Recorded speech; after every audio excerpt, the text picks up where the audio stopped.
দেখুন, বিজেপি গণতন্ত্রও চায় না, বাংলার মানুষের মনও বুঝতে চায় না। তারা জানে তারা কোনোভাবেই বাংলায় নির্বাচন জিততে পারবে না।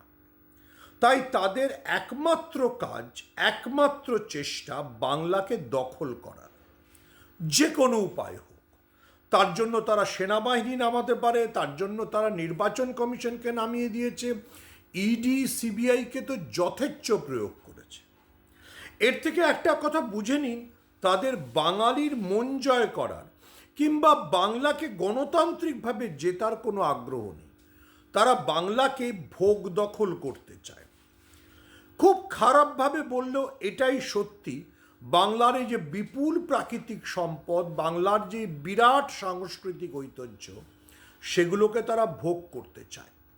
অমিত শাহরা মনে করেন যে কলকাতা দখল না করলে, বাংলার উপর গেরুয়া পতাকা পতপত করে না উঠলে, তাহলে আর কিসের শাসন? আর সেই পথে তাদের বাধা হয়ে দাঁড়িয়েছেন মমতা বন্দ্যোপাধ্যায়। এই জন্যেই এত রোষ, নির্বাচন কমিশনকে দিয়ে এত ধরনের হানাদারি, এই সব কিছু চলছে।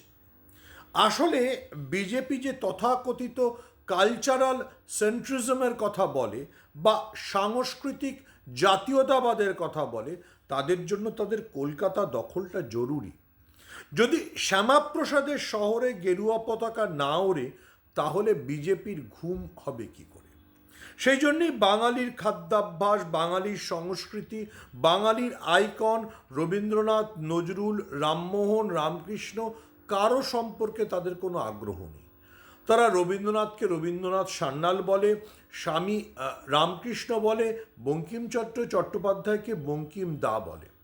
এই সব কিছু বলেও তারা বাংলা দখল করতে চায়। কিন্তু তারা জানে না বাঙালি অত্যন্ত কঠিন জাতি। এবারও 2026-এর নির্বাচনে তাদের এই দখলের অভিপ্রায় ব্যর্থ হবে। আপনারা দেখছেন গণমঞ্চ বার্তার ইউটিউব চ্যানেল। আমার নাম সুমন ভট্টাচার্য। আপনাদের যদি গণমঞ্চ বার্তার ইউটিউব চ্যানেল ভাল লাগে, তাহলে লাইক করুন, শেয়ার করুন, সাবস্ক্রাইব করুন। আমাদের ভিডিও ছড়িয়ে দিন আপনার সব বন্ধুদের মধ্যে।